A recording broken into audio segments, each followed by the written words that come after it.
बचपन से ही भगवान का भजन करना चाहिए। जब ऐसे ख्यालात और हालात देखे तो वो तो राक्षस था हिरण्यकश्यप, उसने उसे मरवाने की प्लानिंग कर ली। एक बात बताऊं भैया, राक्षसों का किसी से कोई संबंध नहीं होता। उनकी तरह राक्षस पने पे उतर आवे तो भी उनको अपना मान लेते हैं, बाकी उनका संबंध किसी से होता नहीं, दिखाने को होता। राक्षस कंस था, देवकी को लग रहा था कि मेरे को बहुत प्यार करता है, लेकिन 1 मिनट में कलई खुल गई, पता चल गया वो किसी के होते नहीं हैं। चाहे वो किसी के भैया के रूप में जन्म ले लें, चाहे कहो के बाप के रूप में जन्म ले लें, कहो बेटा के रूप में जन्म ले लें, लेकिन जब वो अपने रूप में आते हैं, अपने असलियत में आते हैं, तो फिर उनका कोई होता नहीं है। वो किसी के साथ कुछ भी घात कर जाते हैं। तो मरवाने की कोशिश की, जहर दिलवाया, पहाड़ों से गिरवाया, हाथी से मरवाया।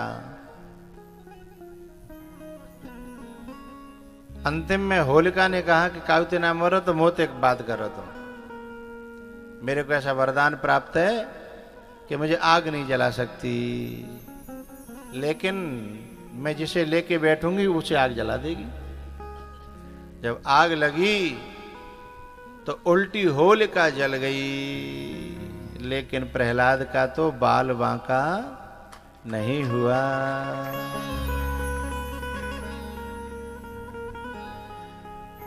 उसके बाद भैयाओ, प्रहलाद जी को मारने के लिए स्वयं हिरण्यकश्यपु तैयार होता है। बोले कहाँ है तेरा भगवान जिसके बल पे तू इतना उछल रहा है? बोले कहाँ नहीं है मेरा भगवान? बोले सब जगह है। बोले इस खम्भे में भी है? बोले हाँ। बोले मुझे तो दिख नहीं रहा। बोले तुम्हारी तो फूट गई है। अहंकार व्यक्ति को बहरा अंधा बना देता है। अहंकारी व्यक्ति छोटे मोटे लोगों की बात नहीं सुनता। बोले हाँ, राजस्थान की बात है, एक सीधे साधे लोगों को गांव हतो, पुराने जमाने की बात, पहले पुलिस थे और अधिकारी थे, बहुत डरते लोग भाग जाते खेतन में। अब तो लोग पुलिस के कनपट्टी पे उतर देते हैं, कई जगह जमाना बदल गया। तो गांव में जो है ना, एक अधिकारी था, निकल रहा था वैसे ही, उसने गांव का निरीक्षण करने का विचार किया, गाड़ी रोक दी। एक गाड़ी पुलिस वालों की आगे थी, पीछे थी, बीच में अधिकारी था डीएम। गांव वाले देखी कि पुलिस की गाड़ी रुक गई है, कोई गलती नहीं, कछू नहीं, लेकिन वैसे ही पता ना है वो पुलिस है, कोने पकड़ ले जाए, कहाँ पकड़ ले जाए, सो खेतन में धरे भागे। कोई बाजरा में कूदो, कोई काहू में कूदो। लेकिन वहां एक सौ पुलिस वाले ने कहा, भैया गांव वाले हो, डर पर मत, हम काहू पकड़वे ना आए, हम तो वैसे ही आए हैं। तब जैसे तैसे मैंने की सांस में सांस आई, फिर भी इकट्ठे भये। तो एक सिपाही आकर के कहता है, वो हमारे अधिक सर हैं, वो बात करना चाहते हैं। तो गांव वाले सब घबराए गए, बोले हम पे तो बात करे वो ना हो, तो वो तो अंग्रेजी में जानते होंगे। एक कोई आदमी वैसे ही 2-4 thank you, hello, yes, no सीख आयो, और गांव में सबके ऊपर तानाशाही करते। तो गांव वाले बोले फलानो अंग्रेजी सीख के आयो भैया, करो आ गए। अब वो घबराए, वो बोले मैं तो केवल यस, नो और थैंक यू जानता हूँ, होगा क्या। लेकिन अब गांव में यदि न बात करे तो इज्जत गई। तो माने कि जो कुछ होगी सो देखी जाएगी, सो तैयार है वो। गांव वाले सब पीछे खड़े, अकेला गयो गाड़ी के पास में। अच्छा, जो आदमी जितना बड़ा होता है उतना ही विनम्र होता है, हैं? कहते हैं ना, मालिक तो आलीशान है पर चमचों से परेशान है।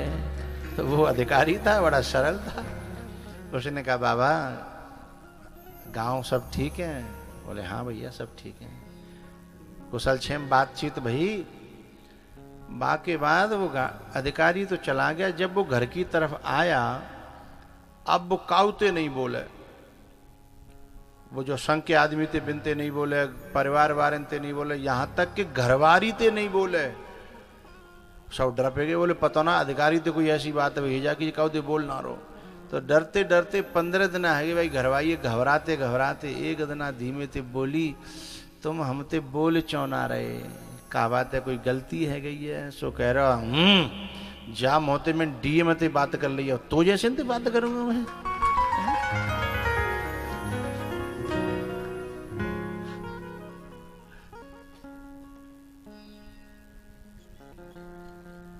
तो मालिक तो आलीशान है पर चमचों से परेशान है।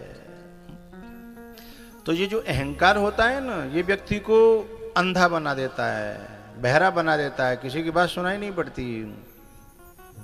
इसलिए प्रहलाद जी कहते हैं कि तुम तो अंधे हो, तुम्हें दिखाई नहीं दे रहा परमात्मा व्यापक है। बोले इस खम्मे में भी? बोले हाँ। बोले चेक करूं? बोले करो। तो उसने हिरण्यकश्यपु ने और अपनी गदा उठाई और खम्बे में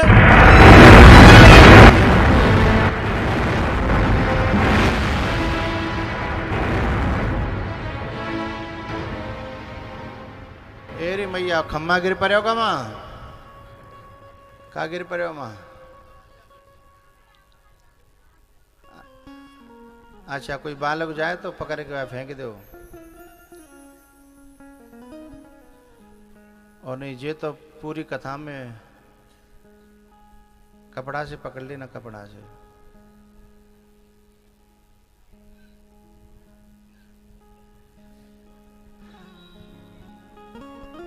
अच्छा जितनी माता यहाँ बैठी हैं घर में तो बहुत बॉस बनते हैं,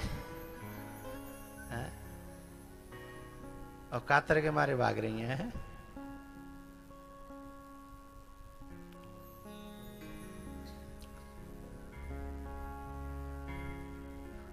युद्ध होने लगा हिरण्यकश्यपु में, और भगवान जो प्रकट हुए नरसिंह, आखिरकार भगवान अभी मार नहीं रहे थे। देवता कह रहे काई देर कर रहे हो, जल्दी करो। बोले भैया जऊ के कछु मांगे भाई वरदान है कि न दिन में मरूं न रात में, न ऊपर न नीचे न भीतर न बाहर, सब गिना दे हरी पे लाके।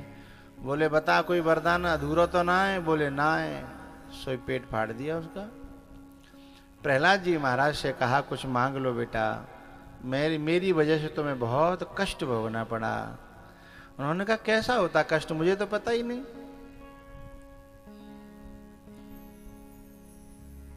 बोले कुछ मांग लो। बोले मेरा जो बाप है ना, इसकी दुर्गति न हो ऐसी कृपा करो। ये था तो अत्याचारी, पर इसकी दुर्गति न हो। साधु स्वभाव सुनहु खगराया,